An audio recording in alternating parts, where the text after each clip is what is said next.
Hey there, guys. All right, today we are back with some more of the Great War. This time we're on to week 39.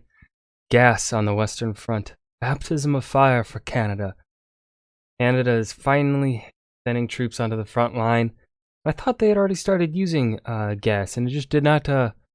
Oh, wait, yeah, they used gas on the Eastern Front. They had not used it on the Western Front yet, but they're finally using it on the Western Front. Before we dive in, make sure you go and check out the links in the description box below. Love it if you join the Discord. Now let's go ahead and dive right in. It seems I repeat myself. I begin many of these episodes by talking about new introductions to the war, a new front, a new weapon, a new strategy, but impossibly, the war, with a death toll now in the millions, still grows larger day by day, as this week, Canadian troops really show their skills for the first time, and the Germans begin the regular use of poison gas. Ruh-roh, Raggy. I'm Indy Nidell. This is The Great War. Last week, the war in This the do air be a had great grown, war. with both sides bombing each other by Zeppelin and airplane. The Russians were still unable to force the Austro-Hungarian army, now reinforced by German troops, back in the Carpathians. Italy was considering joining the Allies, and the British held their ground in Mesopotamia. It's interesting that the war in the air was a hot topic last week, because this week now saw the war underground develop at the Battle of Hill 60. The battle lasted from the 17th of April to the 22nd, and it was launched when the British set off an explosion of mines underneath the German positions on the relatively high ground of Hill 60, southeast of Ypres.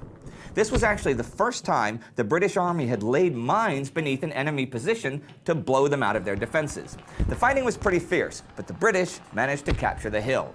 Now, on April 19th, British Commander-in-Chief John French denied a rumor that the British had used poison gas at Hill 60. This is interesting because his opponents, the Germans, most definitely did use poison gas in the first large-scale, successful gas attack of the war a few days later on April 22nd, as they attacked the Allies to begin the Second Battle of Ypres. The first attack came at around 5 p.m. against French, Algerian, and territorial troops. 168 tons of chlorine gas was released by the Germans along a front nearly 7 kilometers wide, and a greenish-yellow mist rolled across the land toward the French positions. The gas struck with devastating effect. Within minutes, the French colonials had suffered some 6,000 casualties, either dying of asphyxiation or tissue damage to the lungs, or being blinded, since the chlorine destroys soft tissues like lungs and eyes. Now, the gas was heavier than air, so it settled in the French positions, and anyone escaping the gas was in the line of fire. So the first attack was incredibly effective, and soldiers were forced to run for their lives, opening a hole over a kilometer long in the line. But the Germans didn't really exploit their sudden and striking success, partly because it had been an experimental attack, and they weren't prepared for it to work so well, so they hadn't planned on taking the whole Ypres salient, which they may very well have been able to do. Oh, wow. But many of their reserves had been transported to the Eastern Front to fight the Russians. Still, though, the German advance slowly came on. Canadian troops came up to defend the flank of the break in the lines, taking heavy casualties by being attacked on 3 sides, but holding on. And then, at Kitchener's Wood, another Canadian battalion counterattacked just before midnight. They used makeshift respirators like cloths covered in urine to protect their faces, and advancing without reconnaissance and eventually charging with bayonets, managed to drive the Germans from their positions. But at a piss on your face? Oh, fuck that. Casualty rate reported as high as 75%. Although Canadian troops had fought at Neuve-Chapelle a few weeks earlier, this was the first major engagement by Canadian troops in the war. And they fought exceptionally well, especially considering the terror of the poison gas. Actually, years later, Ferdinand Foch, at this time a French general, would remark that the Canadian charge on Kitchener's Wood was the greatest act of the entire war. At dawn on the 24th, the Germans attacked again, with another cloud rolling ahead, this time toward the Canadians at Saint-Julien. Though better prepared for the gas this time, it was still another horror story. And though again they fought impressively, they were pushed back all along their line. In just 48 hours, the Canadians took total casualties of 1 man in every 3. Actually, there were troops from all over the world fighting the Second Battle of Ypres. On the 25th, 15,000 British and Indian troops went into action with yellow flags flying. Seriously. They were to show their position to the British artillery, right?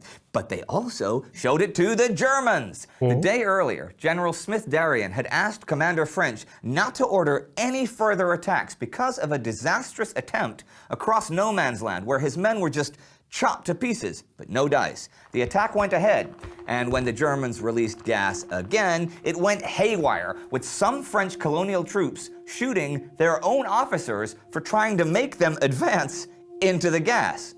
However, the Germans also experienced big problems combining an infantry attack with the gas. There were the issues with winds dispersing or blowing back the gas towards their own lines. And of course, now that everyone could have at least a makeshift respirator, its effectiveness was not nearly what it had been during the initial attack, and the immediate danger was over.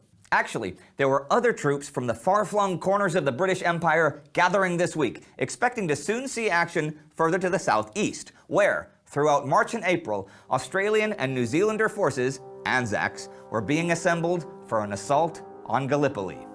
However, the Turks were also busy there. Labour battalions had been frantically rebuilding the forts and the defenses of the peninsula with the aid of 500 German officers and troops.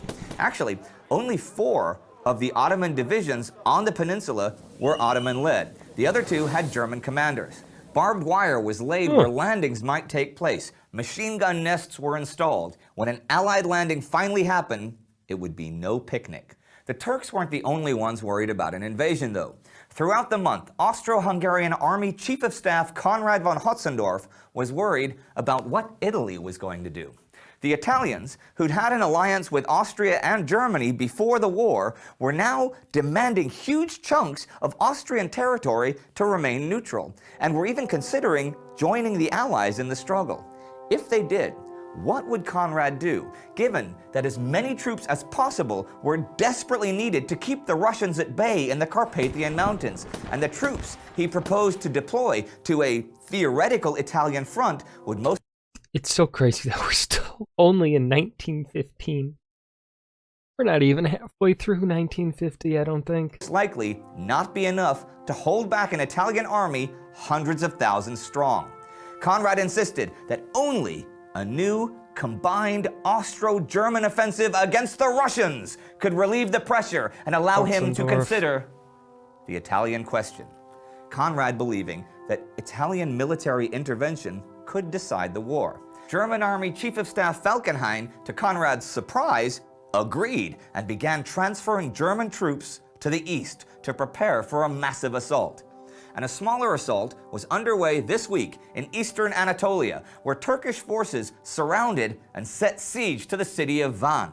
Within the city were 1,300 armed Armenian fighters and 30,000 civilians. Also at this time, tens of thousands of Armenians were being deported from Erzurum over the mountains into Mesopotamia, and further south, by April 20th, the deportation of 25,000 Armenians from Zaytun was complete. Almost every continent on Earth was involved actively in the war this week, and there was even a fair amount of fighting in Africa. Union forces under Colonel Van de Venter advanced in German southwest Africa, occupying Seeheim April 18th and taking Keetmanshoop on the 20th. Keetmanshoop. Further to the north, Anglo-French troops took Mandera in Cameroon. So that's where we stand at the end of the week. The British attacking the Germans beneath the ground, the Germans effectively using poison gas, and the Canadians grimly taking them on. Both the Austro-Hungarian and Ottoman empires concerned with being invaded. The Germans losing more and more territory in Africa, but preparing to try and make it up with Russian territory. And the war grows larger and larger as troops from all over the world begin to make their appearances. The Canadians this week surprising everybody with their unexpected skill and perseverance. But you know, we've seen troops from every warring nation exhibiting enormous courage, even or especially when their leaders led them straight into disaster. And that would continue. And whether victorious or not, whether routing the enemy or facing catastrophe, whether facing a wall of machine guns or clouds of poison gas, the great sadness is that the best of the men, The bravest and best of the soldiers, those with hearts of lions from whatever nation, would be the first to die and would die in the greatest of numbers. In early 1915, this sacrifice was especially gruesome, both in the Carpathians and in the Caucasus. Yeah. Yeah, this was one of the weaker episodes. It typically happens after an exciting week, as in week 38 was very exciting and filled. This week was felt like stretching a bit for some time here. It felt that kind of felt like that. That this is another week of setting up the pieces for things to happen later down the line.